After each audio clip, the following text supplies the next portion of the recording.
السلام عليكم ورحمة الله وبركاته. waxa uu qaaday kacdoon looga soo horjeedo gumaystayaasha Isbaanishka iyo Faransiiska. Guuldaro xanuun badan ayuu Isbaanishka ku dhadhansiiyey Maghrib, hagaha iyo baraha Jifara. Waxay ku naynaaseen libaaxa baadiyaha, nin cabsi geliyey dowladda sheegtay inay awoodda adduunka ka mid yihiin. Waxa uu magaciisu ku waaray taariikhda dalkiisa iyo tan caalamka. Ku soo dhawaada taariikh ku saabsan Mohamed Abdulkarim Al-Khattabi. Mohamed Abdulkarim Khattabi waxa uu dhashay sanadku markuu ahaa 1883 miilaadiga, hijriguna ay maraysay 1301. magaalada Andiir ayuu ku dhashay, una dhow magaalada Xasiima ee galbeedka Maghrib. Aabihii ayaa u bixiyey Mohamed isagoo ka barakaysanaya magaca Nebi Maxamed naxariis iyo nabadgelyo korkiisa ha ahaatee. Aabihii waxa uu ahaa odayga qabiilkiisa. Aabihiis ayaa qur-aanka baray, yaraanimuuna qur-aanka ku xifdiyey. Kadib waxaa loo diray jaamacadda Al-Qurawiyiin ee magaalada Faas si uu u barto culumta shareecada iyo luqadda. Markuu jaamacadda dhameeyey waxa uu garsoore ka noqday magaalada Malila ee Maghrib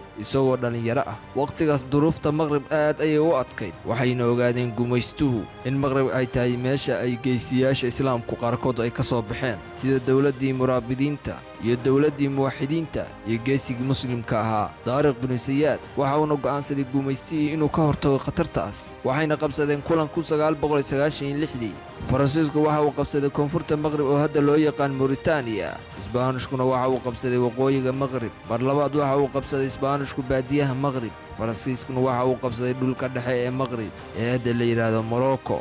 sidoo kale waxaa dhulal qabsaday Ingiriiska iyo Jarmalka. sidaas ayay gumaystuhu isaga dhaadhiciyeen inay islaamka ka dabargooyeen Maghrib. Abdulkarim Khattabi ayaa bilaabay inuu mideeyo qabaa'ilkii Amaasiiqda ee baadiyaha dega, waxaana dilay Isbaanishka, waxayna qabteen oo kaxaysteen Mohamed, kuna ay xireen xabsi ka dhisnaa buur korkeed. qaab aan la fasiri karin ayuu gogashii uu ku seexan jiray waxa uu kaga samaystay xarig, waxauna ka baxay dhanka daaqadda, balse xariggii ayaa u gaari waayey dhulka, waana uu soo booday. lug ayaana waxay ka gaareen, waana u miir daboolmay, waxaana arrinkiisa ogaaday ciidanka Isbaanishka, waxayna mar labaad ku soo cesheen xabsigii. muddo kadib xabsigii ayaa laga sii daayey. qabiiladii uu aabihiis odayga u ahaa ayaa xilka u dhiibay Mohamed Abdulkarim Khattabi, waxa uuna diyaarsaday ciidan 3,000 gaaraya, waana ninka bilaabay fanka la yidhaahdo dagaal kooxeedyada iyo dagaalka tooska iyo kan ku dhufo ka dhaqaaqda, waana fankii lagu jebiyey Maraykanka dagaalkii Vietnam. waxaana uu awooday inuu Isbaanishka 10 lama ilaawaan u dhigo markii ay laabmatay khasaarooyinka Isbaanishka ka soo gaarayay baadiyaha Maghrib. waxa uu boqorka Isbaanishka Alfonso X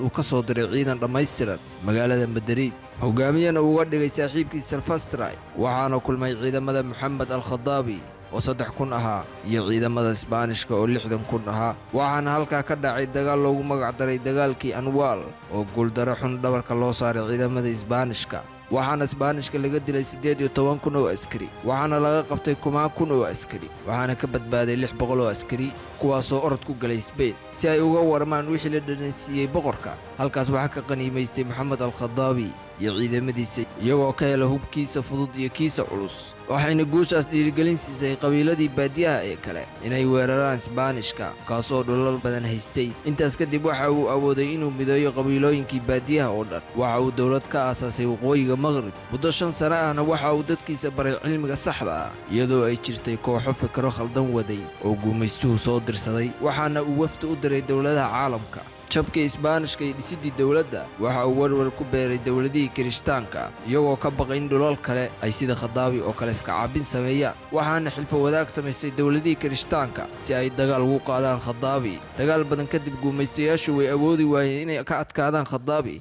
waxayna sameeyeen khiyaamo ah inay heshiis la saxiixdaan Khattabi, iyagoo u ballanqaadin isaga iyo dadkiisa ay nabadgelyo siinayaan, kaliya waa inuu dagaalku joojiyaa. markuu dagaalkii joogsamayna waxay afduubteen Mohamed Abdulkarim Khattabi, una ay rareen Khattabi qoyskiisa iyo tiro raggiisa ka mid ah jasiiradda La Réunion kuna taala badweynta Hindiya. halkaas ayay ku hayeen 20 sano ilaa ay go'aansadeen inay u raraan Faransiiska 1947. waxaa warqad sira soo diray kooxaha mujaahidiinta ee Yemen gumaystayaasha kula dagaalamaya in doonsida Sheikh oo sila ku xiran yihiin ay xeebta Cadan ku soo xiratay, iyagoo u malaynaya inuu yahay Mohamed Abdulkarim Khattabi oo 20 sano ka hor la waayey. waxaana amar lagu soo badbaadinayay bixiyey boqorkii Faaruq ee ka talinayay Masar. waxa uu noqday Mohamedkii mar hore la waayey, Masar ayuuna deganaasho ka helay. halkaas ayuu ka sii waday inuu caawiyo kooxaha wax iska caabinta Afrika iyo Bariga Dhexe. waxa uuna aasaasay ururka xoreynta Maghrib. waxa uu la kulmay hogaamiyaasha kooxaha wax iska caabinta. dadkii soo siyaartay waxaa ka mid ah Jifara oo yidhi hoggaamiye waxaan qaahiro kuugu imid inaan wax kaa barto. Waxa uu jiifaara ka dalbaday Khadaabi inuu baro hababka dagaalada, kuwa ku dhufoo ka dhaqaaqda iyo kuwa foolka iyo ka dagaalgelidda dhufaysyada. Cilmigii jiifaara la baray waa midda ka dhigay inuu taariikhda boos ku yeesho. Dowlado badan ayaa u soo bandhigay inuu hoggaamiyo kooxo si loo qabsado dhulal ay leeyihiin dalal kale. Bandhigyadaas oo dhan waa uu diiday, waxaanuu ku xijaabtay Qaahira 1963 waxaana lagu aasay qubuurta shuhadada. waxaana uu tusaale u yahay qofka doonaya inuu xor noqdo, qalin ku xoroobo ama qori ku xoroobo. Allah u naxariisto Maxamed Cabdulkariim Khadaabi iyo intii gumaystaha la dirirday. Wassalaamu calaykum waraxmatullaahi wabarakaatuh.